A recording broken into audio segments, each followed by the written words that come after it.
Hi students, welcome to English Madhyam. तो आज का हमारा पैसेज है अ होल्ड ऑन एआई। ठीक है, चलिए देखते हैं किसके बारे में। The UN's preliminary report of the independent international scientific panel on AI drives at few fault lines in the rapid investment into and proliferation of AI technologies। कह रहा है कि यूएन की एक शुरुआती रिपोर्ट आई है जो कि किसके ऊपर है, एक इंडिपेंडेंट इंटरनेशनल साइंटिफिक पैनल है। उसने जो एआई की तरफ, एक तरीके से जो एआई में कुछ कमियां हैं उसकी तरफ इशारा किया है और ये बताया कि कितनी तेजी से हम इसके अंदर इन्वेस्टमेंट कर रहे हैं एआई टेक्नोलॉजीज के अंदर, और कितनी तेजी से ये जो एआई है वो प्रोलिफरेट कर रही है, मतलब बहुत तेजी से फैल रही है। तो ये पूरा एक तरीके से रिपोर्ट का नाम है, जिसका नाम है the global south. Global south मतलब जो गरीब देश हैं, और ग्लोबल नॉर्थ डिवाइड, जो इनके बीच में एक तरीके से डिवीजन है, एक कह सकते हो गैप है। तो एक रिपोर्ट है इसी के बीच में, इसी के लिए कि ये जो एआई टेक्नोलॉजी है किस तरीके से बहुत तेजी से फैल रही है, किस तरीके से इसमें इन्वेस्टमेंट हो रहा है, किस तरीके से जो डेवलप्ड नेशन है या फिर डेवलपिंग नेशंस हैं, इन दोनों के बीच में गैप है। तो इसके ऊपर एक यूएन की रिपोर्ट आई है। With the latter poised to take the lion's share। poised to का मतलब है कि एकदम तैयार है। लेटर की बात यहाँ पे किसकी बात हो रही है कि ये जो ग्लोबल नॉर्थ है उसकी बात हो रही है कि ये एकदम तैयार है कि एक बहुत बड़ा हिस्सा लेने के लिए बेनिफिट का of the diffusion of advance AI models. मतलब किस चीज़ का बेनिफिट, कि ये जो एआई एडवांस एआई मॉडल जो है जो हर जगह यूज हो रहा है उसका बेनिफिट लेने के लिए जो ग्लोबल साउथ ही नॉर्थ की कंट्रियां हैं वो एकदम तैयार बैठी हुई हैं in different industries. And the challenge poorer countries face, कह रहा है कि और जो समस्याएं गरीब देश फेस कर रहे हैं in regulating models far more advanced than what their own AI ecosystem can develop. और किस चीज की प्रॉब्लम वो फेस कर रहे हैं, रेगुलेट करने में, रेगुलेट मतलब कंट्रोल करने में। ये जो मॉडल्स हैं एआई के जो कि बहुत ज्यादा एडवांस हैं, उनके एआई मॉडल के मुकाबले में उनको क्या कहते हैं, इनको बड़ी समस्या आ रही है जो पुअर कंट्रीज हैं इसको रेगुलेट करने में या कंट्रोल करने में। समझ में आई बात। दीज डिवाइड्स, कह रहा है कि ये जो एक तरीके से डिवीजन है या फिर जो गैप है इन दोनों चीजों के, जो एक एडवांस कंट्रीज हैं या फिर जो डेवलपिंग कंट्रीज हैं उनके बीच में, फोर्स वो मजबूर कर रहा है इमर्जिंग कंट्रीज को, जो डेवलपिंग कंट्रीज हैं, to choose between capital intensive undertaking, कि वो एक ऐसे प्रोजेक्ट या ऐसी जिम्मेदारियां उठाएं जिसमें बहुत ज्यादा पैसा लगना है। कैपिटल इंटेंसिव मतलब जिसमें बहुत ज्यादा पैसा लगना है, या तो उनके पास एक रास्ता है कि वो पैसा खूब ज्यादा इन्वेस्ट करें to get a seat at the table, ताकि उनकी भी पहचान बन सके इस एआई वाले वर्ल्ड में, मतलब वो अपने यहां भी टेक्नोलॉजी डेवलप करें तब लोग उनकी बात सुनेंगे।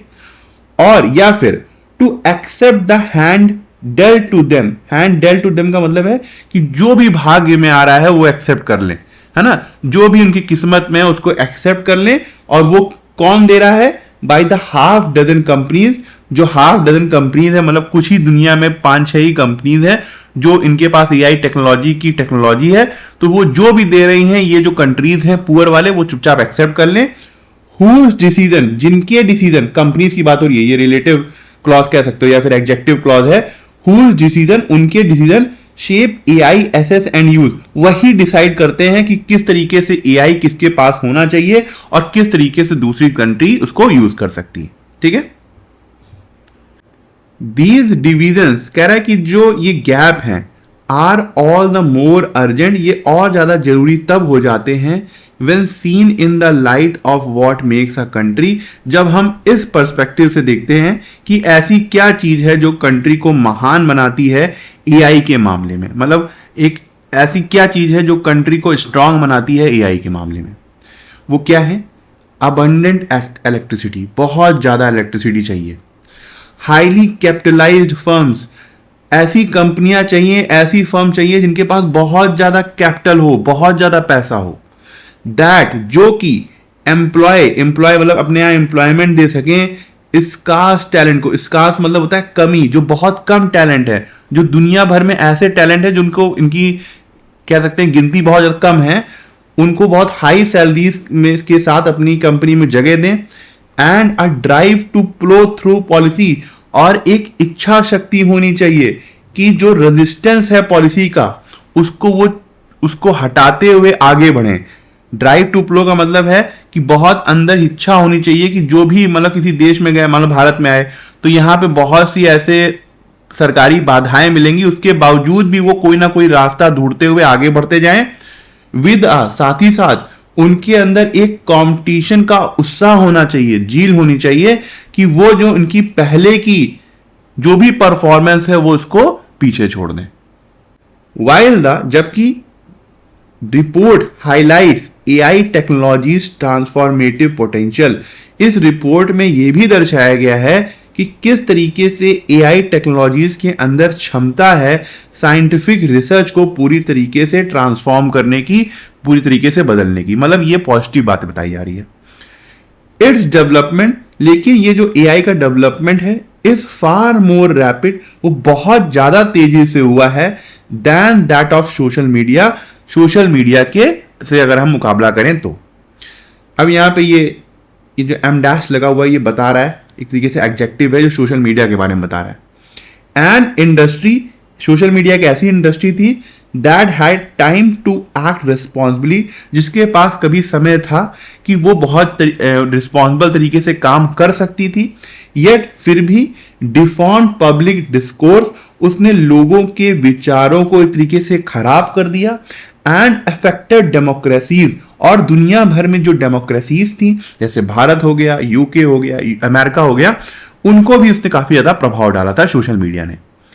Even as people were more और less able to tell what was going on in real time, कह रहा है कि लोग बहुत ही कम या थोड़ा बहुत ही बता पाते थे उस समय, जो सोशल मीडिया के जमाने में जब फेसबुक ऑर्कुट हुआ करते थे, कि आखिरकार रियल दुनिया में चल क्या रहा है। मतलब कभी कभार क्या होता है कि हम सोशल मीडिया में इतना ज्यादा भरोसा कर लेते हैं, इतना ज्यादा भरोसा कर लेते हैं आंख बंद करके, कि हमको लगता है सच वही है। क्यों? क्योंकि हमारे पास सोर्स क्या है न्यूज का, आजकल सोशल मीडिया है या ट्विटर है या एक्स हो गया जो वो है, तो हम उसी के ऊपर भरोसा करते हैं। तो कई बार क्या होता है कि हमें ये नहीं पता होता कि रियलिटी क्या है, मगर सोशल मीडिया के दौरान कुछ थोड़ी बहुत तब भी लोगों को रियलिटी पता होती थी कि आखिरकार ग्राउंड रियलिटी क्या है। इट इज अनक्लियर, कह रहा है ये साफ नहीं है वेदर इंडिविजुअल कंट्रीज, की ये जो अलग अलग कंट्रीज हैं, इंडिविजुअल कंट्रीज हैं, उसमें चाइना हो या फिर यूएस भी, हैव एनफ पावर, कि क्या इनके पास उतनी पावर है, उतनी क्षमता है टू मीनिंगफुली अरेस्ट, कि वो रोक सकें इस एआई के डेवलपमेंट को। क्या इनके पास, चाहे वो चाइना की बात होगी जो 20 ट्रिलियन की इकोनॉमी है, यूएस हो गई जो 30 ट्रिलियन की इकोनॉमी है, क्या इतनी बड़ी कंट्रीज के पास भी क्षमता है कि ये जो एआई का डेवलपमेंट या इतनी तेजी से रैपिड तरीके से ये फैल रही है, क्या इसको ये रोक सकते हैं? AI firms acting irresponsibly have already caused harms, कह रहा है कि ये जो एआई की बड़ी बड़ी कंपनियां हैं, इन्होंने बहुत ही ज्यादा irresponsible की तरह काम किया है, जिसने बहुत से नुकसान पहले ही पहुंचा दिए हैं, that would not be tolerated in any other industries, और इस तरीके के हार्म्स, इस तरीके के नुकसान अगर किसी और इंडस्ट्री ने फैलाए होते तो उसको दुनिया में टॉलरेट ना किया जाता। AI models have ensnared teenagers and adults in parasocial fantasies। अब parasocial fantasies क्या होता है? कई बार क्या होता है जब युवा अवस्था में लोग चैट बॉट से बात करते हैं तो उसको ही अपना दोस्त मान लेते हैं। सोशल मीडिया में जो एआई है लोग उसी को अपना दोस्त मान लेते हैं। कई लोग इतना ज्यादा इन्वॉल्व हो जाते हैं कि उनको लगता है यही रियलिटी है, यही मतलब वर्चुअल रियलिटी को वो अपनी रियल दुनिया समझने लगते हैं। तो कह रहा है कि एआई मॉडल ने, इंस्नेड का मतलब होता है किसी को ट्रैप में फंसा लेना, कि एआई मॉडल ने ट्रैप में फंसा लिया है इन टीनेजर्स को, एडल्ट्स को पैरासोशल फैंटेसीज में। फैंटेसीज समझ रहे हो? तो वो parasocial fantasies that have sometimes turn fatal, जो कि कई बार एक तरीके से जानलेवा भी साबित होती हैं। आप लोगों में से कुछ लोगों को याद हो एक ब्लू व्हेल करके गेम आया था, याद है? उसमें बहुत लोगों ने अपनी क्या कहते हैं सुसाइड किया था उस गेम के चलते। They have flattened the world wide web, कह रहा है कि एआई ने एक तरीके से जो हम लोग के अंदर गूगल का क्रेज था, इंटरनेट का क्रेज था, किसी भी चीज को सर्च करना, उस क्रेज को एक तरीके से खत्म कर दिया। मतलब अब बहुत ज्यादा दुनिया, जो वर्ल्ड वाइड वेब की दुनिया, उसको फीका बना दिया है। Grievously injuring the news media ability to deploy resources. Grievously का मतलब होता है बहुत ज्यादा सीरियस तौर पे या बहुत ज़्यादा सीवियर तरीके से, बहुत ही ज़्यादा खराब तरीके से इन्होंने जो न्यूज़ मीडिया की क्षमताएं होती थी कि वो अपने रिसोर्सेज को डिप्लॉय करते थे ग्राउंड में, है ना, उसको भी नुकसान पहुंचाया है in their respective mission to inform the public. मतलब जो मीडिया, पहले जो बड़े बड़े मीडिया हाउसेस हुआ करते थे, मान लेते हैं दूरदर्शन था, तो पहले क्या कहते थे कि वो लोग अपने रिसोर्सेज के ऊपर पैसा खर्च करते थे, वो ग्राउंड में जाते थे, बातचीत करते थे लोगों से, अच्छा बताइए यहाँ पे क्या समस्या है, या क्या सरकारें काम कर रही है नहीं कर रही, तो लोग अपने अपना जो भी उनका विचार होते थे वो रखते थे, और वो वही न्यूज़ हम लोग के सामने आती थी। तो कह रहा है कि इस बहुत ज़्यादा ये जो एआई अब आ गया है, इसने इस जो न्यूज़ मीडिया की एबिलिटी है उसको बहुत ज़्यादा नुकसान पहुंचाया है, गंभीर रूप से, सीरियसली मतलब सीवियर रूप से।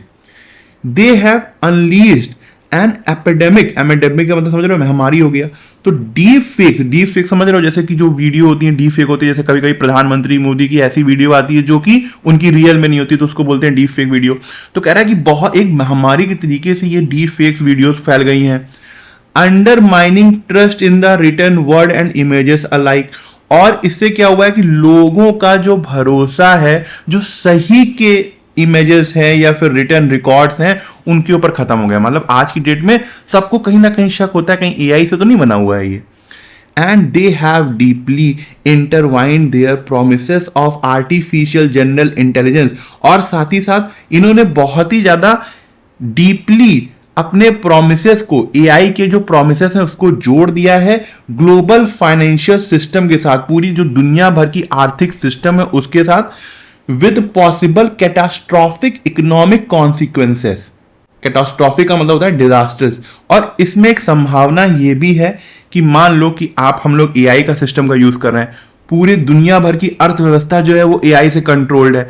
अगर कोई भी मिसमैनेजमेंट होता है तो पूरी की पूरी दुनिया की अर्थव्यवस्था डूब सकती है या उस समय बैठ सकती है। The most important task for government is how to hold these firms to account when needed। कह रहा है कि सबसे ज्यादा इंपॉर्टेंट टास्क, मतलब काम ये है गवर्नमेंट के लिए कि किस तरीके से वो इन कंपनियों को, फर्म्स को जिम्मेदार ठहराती हैं जब इसकी जरूरत पड़ेगी।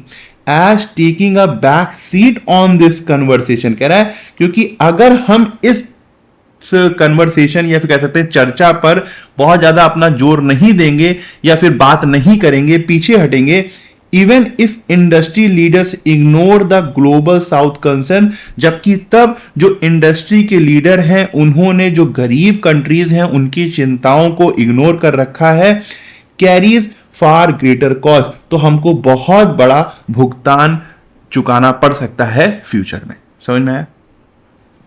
India has already experienced the cost of not asserting itself in the technology development of the decade।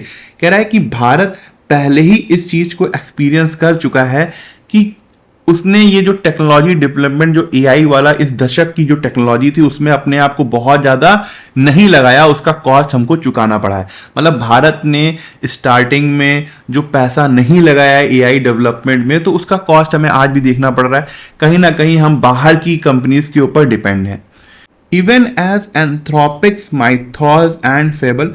Anthropic का पता ही होगा, ये यूएस की एआई कंपनी है। इनके जो मॉडल हैं मिथॉस और fable held out the tantalising promises. Tantalising का मतलब होता है कि बहुत ज़्यादा अट्रैक्टिव प्रोमिसेस इन्होंने दिए कि ये सिक्योर करेंगे दुनिया भर के जितने भी साइबर सिस्टम है उसको अपने एआई मॉडल से। द यूएस पुल्ड एसेट, लेकिन इस अधिकार को यूएस ने इनसे छीन लिया। मतलब अभी आपने न्यूज़ पढ़ी होगी कि यूएस ने एक तरीके से एक रिस्ट्रिक्शन लगा दी है कि ये जो एंथ्रोपिक के जो मॉडल आए हैं, चाहे वो मेथॉड हो गए या फेबल हो गए, वो सिर्फ यूएस के लोगों के लिए है, दुनिया भर के लोगों के लिए नहीं है। Leaving the firms that had these models. कह रहा है कि इससे हुआ क्या कि जो कंपनीज जिनके पास ये मॉडल्स थे, to ponder the risk of a different model, अब उनको एक तरीके से ये सोचना पड़ेगा कि किस तरीके का खतरा है दूसरे मॉडल से, succeeding at attacking their infrastructure, जो कि इनके इंफ्रास्ट्रक्चर को अटैक कर सकता है। अब इन कंपनीज को ये सोचने में मजबूर हो गई है, क्योंकि यूएस ने अब जो मैथॉड और फेबल एआई सिस्टम थे उसका एसेस जो है वो रोक दिया है। There is a limit to vision of AI as a geostrategic asset. कह रहा है कि एक लिमिट है कि एआई को हम जियो स्ट्रेटेजिक एसेट की तरह नहीं देख सकते। कहने का मतलब यह है कि हम हर बार ये नहीं कर सकते कि एआई को as a geostrategic asset की तरह यूज करें, अपने पॉलिटिकल फायदे के यूज करें, स्ट्रेटेजिक गेन के लिए, रणनीतिक गेन के लिए यूज करें। Much needs to be done to address its potential for broad environment. कह रहा है कि अभी बहुत कुछ करने की जरूरत है कि एआई से जो संभावित खतरा है पूरी दुनिया को, या उससे और भी ज्यादा नुकसान हो सकता है, उसको किस तरीके से रोका जाए, उससे किस तरीके से कंट्रोल किया जाए, इस मामले को लेकर अभी भी हमें बहुत कुछ करने की जरूरत है। ठीक है। It can be inferred that the author of the passage discussed anthropics, mythos and fable primarily in order to, भाई ऑथर ने ये एंथ्रोपिक्स और मिथॉस और फेबल का जो चर्चा करी है पैसेज में, वो किस वजह से की है? Demonstrate the technical superiority of American defensive system. कह रहा है कि ये दिखाने के लिए कि कितना ज़्यादा जो अमेरिकन की डिफेंसिव सिस्टम है वो कितना ज़्यादा सुपीरियर है टेक्नोलॉजी में। ऐसा तो कोई बात हुई नहीं है। हाईलाइट ये दर्शाने के लिए the severe geopolitical dangers of relying entirely on foreign technology infrastructure. हाँ, कि कितना ज़्यादा भू राजनीतिक समस्या पैदा हो सकती है अगर हम किसी एक ही टेक्नोलॉजी, फॉरेन टेक्नोलॉजी खासकर, उसके इंफ्रास्ट्रक्चर या उसके मॉडल के ऊपर हम डिपेंड रहते हैं, है ना। तो यही बात है, तो बी करेक्ट है। The author mentioned all of the following as specific harms or consequences caused by irresponsible AI from accept। कह रहा है कि भाई इसमें से चार में से 3 जो सेंटेंस है वो ऑथर ने बताए होंगे, बस एक सेंटेंस है जो नहीं बताया होगा, वो कौन सा है? The manipulation of individuals through deep emotional fantasies. हाँ, कि एक तरीके से लोगों के विचारों में या फिर लोगों की जो थिंकिंग स्टाइल है उसमें काफ़ी ज़्यादा प्रभाव पड़ता है, क्योंकि जो उनके अंदर जो इमोशनल फैंटेसीज हैं एआई को लेके, चैट बॉट को लेकर, उससे वो पूरी तरीके से मैनिपुलेट हो जाते हैं। ये बात तो हुई है ना। The erosion of public trust, लोगों का जो ट्रस्ट है वो खत्म होता जा रहा है इन विजुअल इमेजेस और रिटन टेक्स्ट की, जो इमेजेस और टेक्स्ट के ऊपर से। क्यों? क्योंकि अब एआई मॉडल उनको शक होता है हर बार कि कहीं ये एआई तो नहीं। तो ये भी बात हुई है। The systematic extraction of intellectual property from news media, नहीं, ये गलत है। प्रभाव डाला है इनकी न्यूज मीडिया के ऊपर, प्रभाव डाला है एआई ने। अब वो उनके पास रिसोर्सेस नहीं, उतना पैसा नहीं है कि अब वो ग्राउंड में जाएं और लोगों को रियलिटी बताएं। मगर इसका मतलब ये नहीं कि इसने एक सिस्टमैटिक तरीके से उनके जो कंटेंट है उसको छीन लिया है, उसको एक्सट्रैक्ट कर लिया है। सी हमारा आंसर होगा। The author mention social media in the first paragraph primarily as, कह रहा है कि जो ऑथर ने सोशल मीडिया क्यों बताया है फर्स्ट, मतलब क्यों उसकी चर्चा की है फर्स्ट पैराग्राफ में। An example of an industry that successfully balance rapid technology scaling, नहीं, कह रहा है कि एक एग्जाम्पल के तौर पे दिखाने की कोशिश करिए कि जिसने बहुत तेजी से टेक्नोलॉजी जो उनकी बढ़ रही थी उसको भी बैलेंस किया है, साथ साथ जो कंट्रीज थी उनकी जो डेमोक्रेटिक सेफगार्ड्स, मतलब जो उनके रूल्स थे उसकी भी सुरक्षा करी है। नहीं, ऐसा नहीं। अ काउंटर एग्जाम्पल है टू द नोशन, उस विचार का, नोशन मतलब क्या होता है? विचार। दैट रेगुलेटरी फ्रेमवर्क्स की, जो रेगुलेटरी फ्रेमवर्क्स हैं, जो हमारे यहाँ रूल्स हैं, ढांचे हैं, can never meaningfully arrest the development of any technology, वो किसी भी तरीके से किसी भी टेक्नोलॉजी को डेवलप होने से रोक नहीं सकती हैं। ये गलत है भाई। अभी कल को कोई बॉम्ब बनाने लग जाएगा घर में बैठ के, तो क्या रोक नहीं पाएंगे? रोक लेंगे। एआई चीज अलग होती है ना, तो ये अलग हो गया। A benchmark demonstrating that even a slower evolving industry with visible public impact still managed to damage core social structure। हाँ, एक तरीके से ये डेमोन्स्ट्रेट करता है, इसलिए उन्होंने बताया था सोशल मीडिया के बारे में कि अगर कोई टेक्नोलॉजी, अब याद रखो 2007 से फेसबुक यूज स्टार्ट हुआ था ना, फेसबुक का यूज स्टार्ट हुआ था।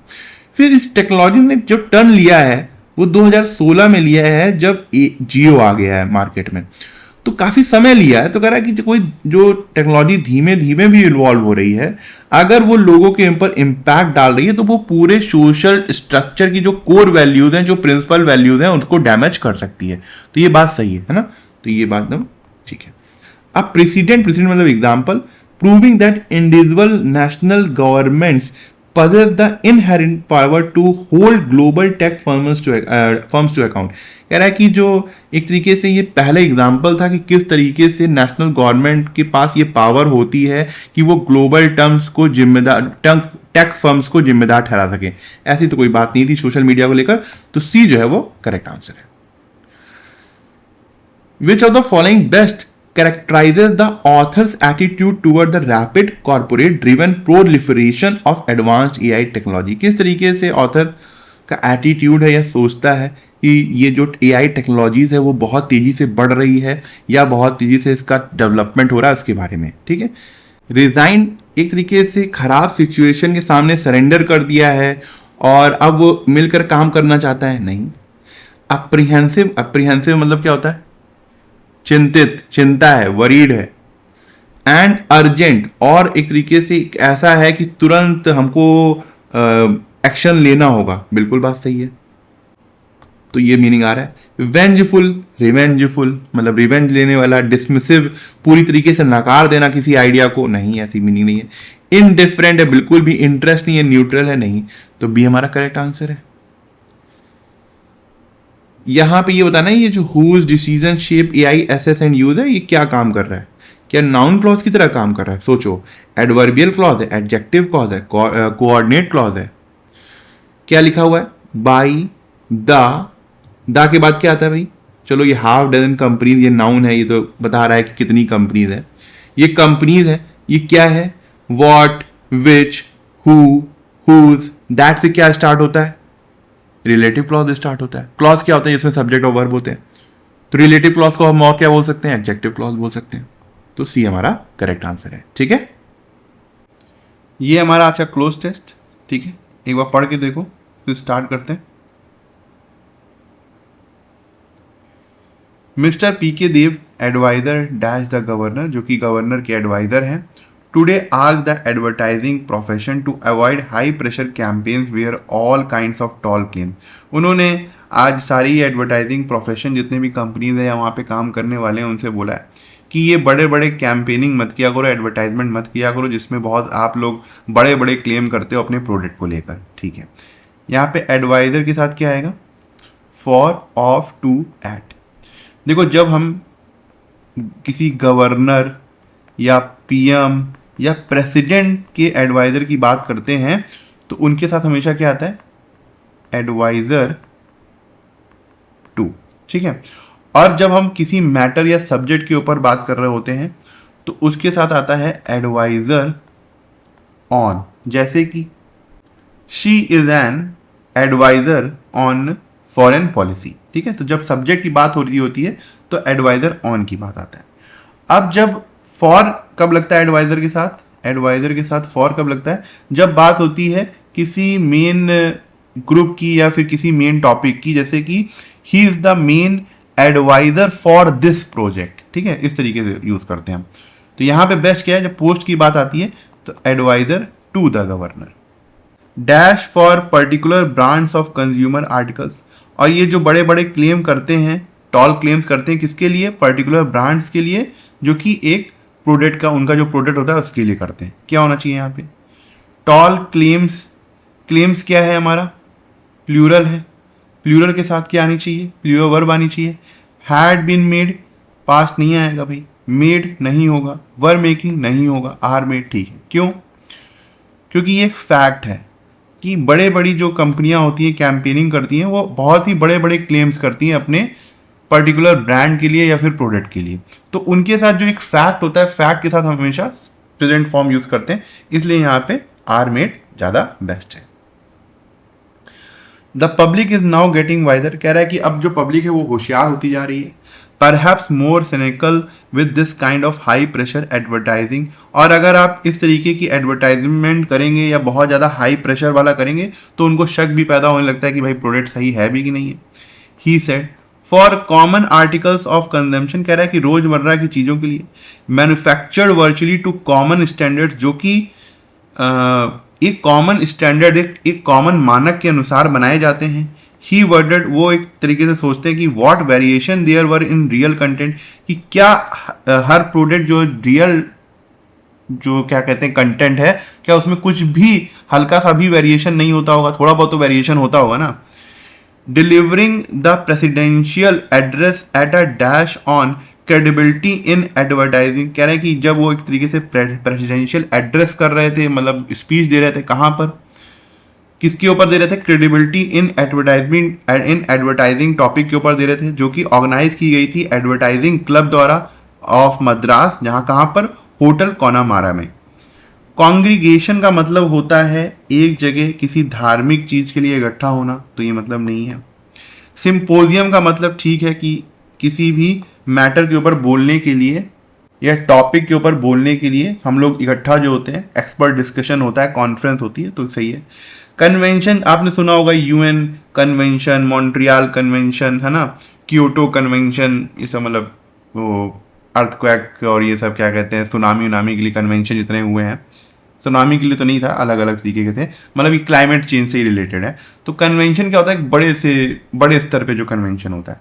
सेमिनार की बात करते हैं तो जब आप जैसे एकेडमिक मीटिंग के लिए या ट्रेनिंग के लिए जब सेमिनार होते हैं ना, कॉलेज में या फिर ऑफिस में सेमिनार होते हैं, तो उसका मतलब यहाँ पे नहीं है। तो बेस्ट क्या होगा हमारा? सिंपोजियम है। He said there was a great scope for the profession, उन्होंने बोला कि इसमें बहुत ज़्यादा स्कोप है इस प्रोफेशन में।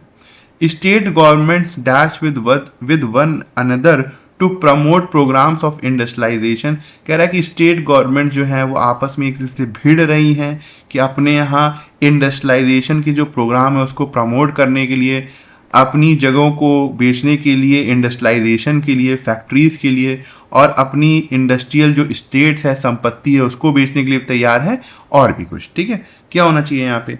ही सेड, उन्होंने बोला, देयर वॉज ग्रेट स्कोप है, काफ़ी ज़्यादा है।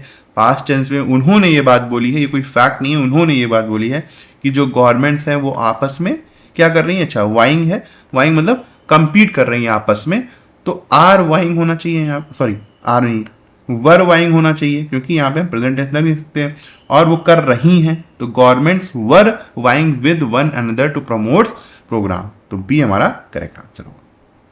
बिसाइड्स, इसके अलावा the printed word must teach the masses to tell them of their obligation and their duties, कि ये जो प्रिंटेड वर्ड है उनको लोगों को सिखाना चाहिए कि वो उनके जिम्मेदारियों और उनके ड्यूटीज़ के बारे में बताए। क्या होना चाहिए? एज वेल एज, जो कि एंड की तरह काम करता है, बट फॉर जो कि विदाउट की तरह काम करता है, बिसाइड पोजीशन होता है मतलब बगल में, बिसाइड्स का मतलब होता है इन एडिशन टू, है ना, किसी के अलावा जो आप बात करते हो, इन एडिशन टू, जैसे यहाँ पे यूज़ किया गया है, तो ये नहीं होगा, ये नहीं होगा, बट फॉर नहीं होगा, एज वेल एज यहाँ पे सही होगा, एक एंड के तरीके, to tell them of their obligation as well as their duties. ठीक है, ये हमारा आज का पैराग्राफ है। ठीक है, एक बार पढ़ के देखो, खुद से ट्राई करो, ऑप्शन दिए हुए। पहले ऑप्शन को एलिमिनेट करते हैं। 4 देखो देयर से स्टार्ट हो रहा है, हट गया। 2 जो है वो वाइल से स्टार्ट हो रहा है, हट गया। तो पहला सेंटेंस क्या होगा हमारा? 1 होगा, अभी हमने पढ़ा भी नहीं है। उसके बाद एक पॉसिबिलिटी बन रही है 4 सेंटेंस की आने की, और एक बन रही है 2। अगर ये हम सॉल्व कर ले जाए तो क्वेश्चन का आंसर मिल जाएगा। Bharathiraja and Bhagyaraj who shared a mentor associate relationship, जो कि एक तरीके से गुरु और चेले का रिलेशनशिप शेयर करते थे, वर इंस्ट्रूमेंटल, बहुत ही ज़्यादा इम्पॉर्टेंट थे, in fundamentally transforming the narrative grammar of Tamil cinema, एक तरीके से तमिल सिनेमा की जो स्टोरी थी उसको पूरी तरीके से बदलने में इन दोनों की बहुत बड़ी भूमिका रही है, इंपॉर्टेंट भूमिका रही है। ठीक है, सेकेंड स्टार्ट करेंगे इसके साथ, वाइल, जबकि Bharat Dhiraj broad a serious sensitive focus to the emotional landscapes of rural Tamil Nadu, भगराज रिवॉल्यूशनाइज्ड film making by replacing larger than life heroes with relatable ordinary characters. ठीक है, कह रहा है जबकि भरद्वाज जो थे वो एक तरीके से सीरियस और सेंसिटिव फोकस था उनका भावनात्मक चीज़ों को लेकर, मगर वही दूसरी तरफ जो भागराज थे उन्होंने पूरी तरीके से क्रांति ला दी थी, क्योंकि जो हीरोज थे, मतलब एक तरीके से बड़े बड़े जो हीरोज थे उनको उन्होंने रिप्लेस कर दिया था छोटे छोटे ऑर्डिनरी कैरेक्टर के साथ। ठीक है, 2 आ सकता है, क्योंकि यहाँ पे बताया जा रहा है कि भद्राज जो थे वो किस तरीके से काम करते थे और भगराज कैसे काम करते थे। 4 देखते हैं, देयर कलेक्टिव लेगेसी। अब 1 के बाद हम तुरंत लाएंगे कि उनकी जो साझा विरासत थी वो उनकी क्षमताओं के ऊपर निर्भर करती थी कि किस तरीके से वो ह्यूमन रिलेशनशिप को कैप्चर करते थे, बताते थे with such distant story telling. इस तरीके की एक अलग तरीके की स्टोरी टेलिंग थी उनकी, that their films and characters continue to resonate with audiences decades later. कि आज भी लोग उनकी मतलब एक तरीके से जो उनकी स्टोरी टेलिंग थी वो भी उनके आज भी उनके दिमाग में गुनगुनाती है या रेजोनेट करती है। ठीक है, सही क्या लग रहा है वैसे? 2 लग रहा है। क्यों? क्योंकि यहाँ पे पहले उनकी बात हुई है किस तरीके से वो काम कर रहे हैं। अब देखो यहाँ सेकंड के बाद ये बताया भी गया है कि भगराज की ये जो यूनिक अप्रोच थी वो समझदारी के ऊपर निर्भर करती थी, कमजोरियों के ऊपर निर्भर करती थी और अपना ही हास अपना ही मजाक उड़ाने के ऊपर निर्भर करती थी। चैलेंजिंग, जो कि पुराने जो तरीके थे, तौर तरीके थे, उनको चैलेंज करती थी थ्रू स्टोरी लाइन के जरिए that felt deeply grounded and authentic. तो 1, 2, 3 जो है वो पेयर बन रहा है, इसीलिए हमारा आंसर क्या होगा? सी। इसको भी कोशिश करो। 3, बियॉन्ड इट्स किसके लिए यूज हुआ है? ये क्या? 2 देखते हैं, वाइल पॉलिटिकल लीडर्स, ये भी गया। इसका मतलब फिर से फर्स्ट से स्टार्ट हो रहा है। Hyderabad has established itself as a premier hub for over 355 global capability centers, evolving from a traditional software base into powerhouse for high-end research in cyber security, AI and cloud computing। कह रहा है कि हैदराबाद ने अपने आप को एक प्रीमियर हब की तरह इस्टेब्लिश कर लिया है, एक ग्लोबल कैपेबिलिटी सेंटर है जो कि ट्रेडिशनल सॉफ्टवेयर बेस है, वो एक पावर हाउस बन चुका है एक हाई एंड रिसर्च के लिए, जैसे कि साइबर सिक्योरिटी हो गया, AI हो गया, क्लाउड कंप्यूटिंग हो गया। ठीक है, वाइल जबकि political leaders debate the credit for this growth, कि वो भाई डिबेट कर रहे हैं कि ये ग्रोथ का क्रेडिट किसको जाना चाहिए। Pitting current administration efforts against the policy foundation, एक दूसरे को सामने ला रहे हैं कंपटीशन के लिए कि किसकी वजह से ये ग्रोथ हुई है। Led by previous governments, the city success is largely attributed to consistent policy continuity across decades. कह रहा है कि ये जो शहर की सक्सेस है वो इस बात पर निर्भर करती है कि कितने समय से यहाँ पे कंसिस्टेंट पॉलिसी चली आ रही थी, एक निरंतर एक नीति को पालन किया जा रहा था सही तरीके से, इस वजह से सक्सेस देखने को मिल रही है। ठीक है, 1, 2 हो सकता है। 3 को देखते हैं, beyond its robust tech ecosystem, इसके जो मजबूत टेक इकोसिस्टम है उसके अलावा भी और जो टैलेंट पाइपलाइन है, मतलब टैलेंटों का भरमार है वहां पर, Hyderabad true competitive as over cities like Bengaluru and Pune lies in its affordable real estate. कि हैदराबाद का जो ट्रू कॉम्पिटिटिव एज है बेंगलुरु और पुणे जैसे शहरों के ऊपर, वो इस बात पर निर्भर करता है कि वहां पे बहुत जो रियल एस्टेट है, मतलब जो प्रॉपर्टी है, वो काफी ज्यादा अफोर्डेबल है। ठीक है, मगर यहां पर देखो ये बात की गई है कि ये जो ग्रोथ दिखाई है हैदराबाद ने, उसके लिए एक तरीके से क्रेडिट लेने के लिए पॉलिटिकल लीडर आपस में डिबेट कर रहे हैं। उसके बाद यहाँ पे 3 आता है, तो 1 के बाद हमारा 2 ही आएगा, इसलिए ये भी गया और 1, 2, 3, 4 ही हमारा आंसर होना चाहिए। ठीक है, as the national GCC landscape continues to grow with revenue reaching 64.6 billion in financial 24, Hyderabad is well positioned to leverage its current momentum to attract even more global players looking for offshore R&D centers। Conclude कर रहा है यहाँ पर कि इनकी revenue कितनी हो गई है? 64.6 बिलियन हो गई है।